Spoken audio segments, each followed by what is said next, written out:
네, 서정빈 변호사 나와 있습니다. 예상보다는 빨리 영장을 청구했다는 말도 나옵니다. 그 배경은 뭘까요?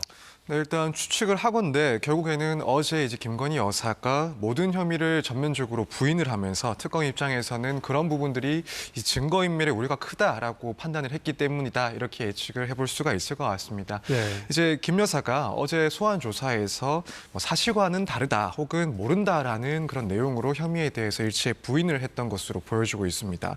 이렇게 혐의를 일체 부인하고 있다 보니까 앞으로 관련자들 그리고 공범들과 말을 맞추거나 혹은 증거를 인멸할 그런 우려가 컸다라고 특검에서는 판단을 했다 이렇게 보여지고요. 또 한편으로는 혐의와 관련해서 이제 추가적인 대면 조사를 하는 것이 굳이 불필요하다 혹은 의미가 없다라는 판단까지도 하지 않았나 이런 생각이 듭니다.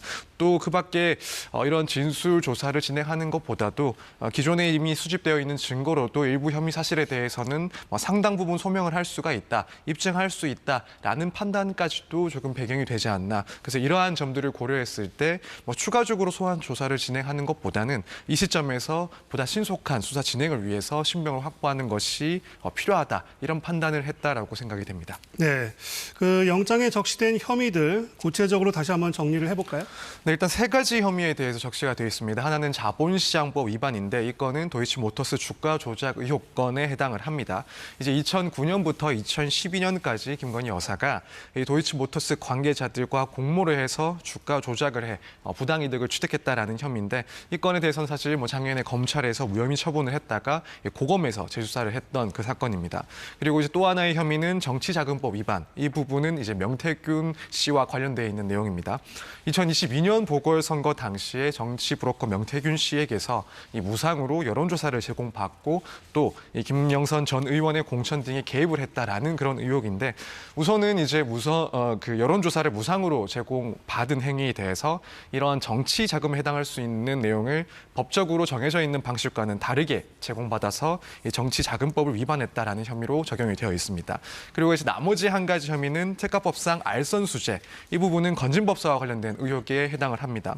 이 김건희 여사가 건진법사 전성배 씨를 매개로 해서 이 통일교 측으로부터 고가의 명품 가방, 다이아몬드 목걸이, 그리고 고가의 인삼차를 받았고 이 통일교 현안에 대해서 청탁을 받았다라는 그런 의혹과 연결이 되어 있는 부분입니다.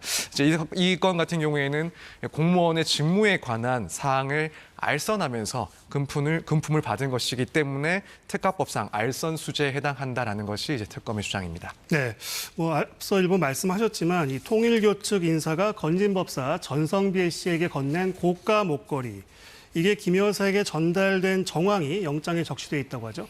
네, 그렇습니다. 일단 통일교 전 본부장의 윤모 씨는 6천만 원 상당의 다이아몬드 목걸이를 사서 건진법사 전성배를 통해서 이 김 여사 선물이라면서 전달을 했다라고 진술을 해오고 있는데 이 전성배 씨는 이걸 잃어버렸다라고 진술을 해오고 있던 상황입니다. 그런데 이제 특검은 목걸이가 전달되었다라고 하는 다음 날 전성배 씨가 부탁받은 물건 여사에게 잘 전달했다. 여사가 다이아가 큰 거라서 놀라워했다라는 그런 메시지를 윤모 씨에게 보낸 그 메시지로 확보를 했다고 합니다.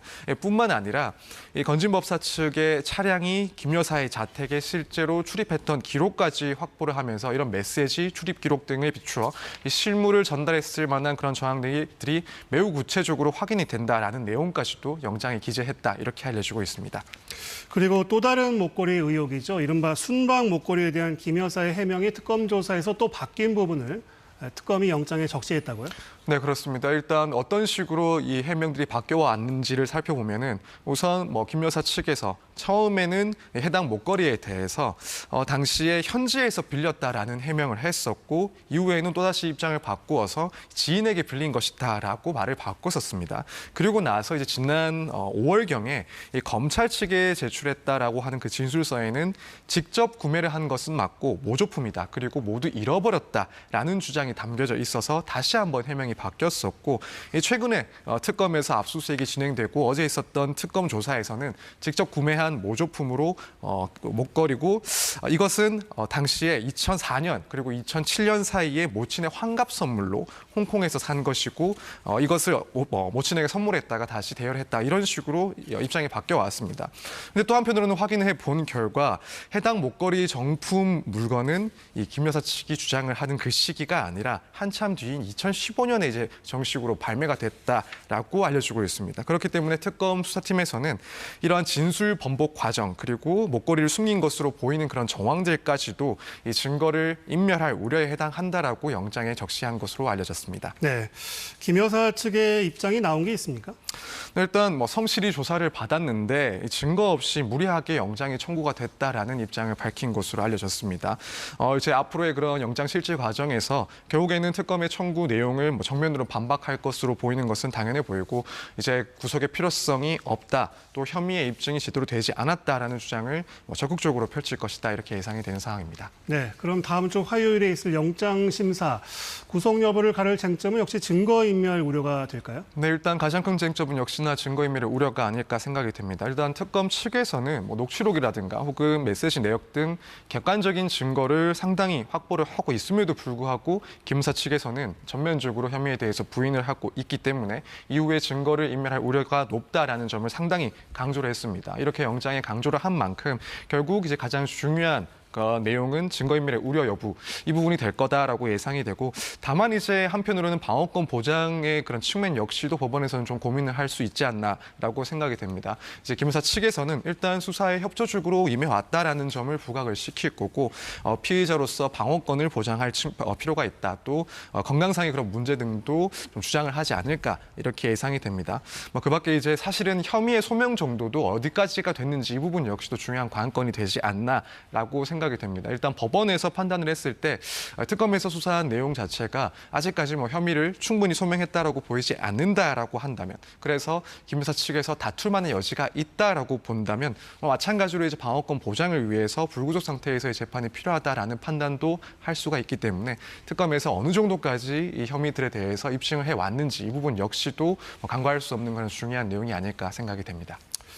그리고 부부를 동시에 구속하는 게 분명 일반적인 상황은 아니다라고 볼 수 있는데 이런 상황도 영향을 미칠 수 있습니까? 사실 결론부터 말씀을 드리자면 영향을 크게 주지는 않을 거다라고 생각을 하고 있습니다. 물론 네. 말씀하신 것처럼 보통의 경우 동일한 혐의를 받고 있는 부부에 대해서는 동시에 구속을 하지 않는 경우들이 많습니다. 일반적으로 그런 경우를 찾아보기는 힘들고 결국에는 가장 죄질이 중하다라고 보이는 일방에 대해서만 구속을 하고 나머지 한쪽에 대해서는 불구속 상태에서 수사와 재판을 진행하도록 하는 것이 일종의 관행이라고 볼 수가 있는데 네. 다만 이 사건에 대해서는 그러한 관행에 영향을 미칠 부분은 매우 적다라고 보여집니다. 네. 일단 각자가 받고 있는 혐의 자체가 사실로 드러날 경우에는 무척이나 중대한 사안들에 해당을 하고 또 일부 혐의들에 대해서는 겹치지 않는 개별적인 혐의에 해당을 하기 때문에 결국에는 원칙적으로 이제 구속의 필요성이 인정되는지 여부에 따라서 판단을 할 것이다라고 생각이 되고 사실 특검이 신속하게 이렇게 영장을 청구한 것은 결국 입증에 상당한 자신감을 갖고 있는 상황이 아닐까라고 생각해서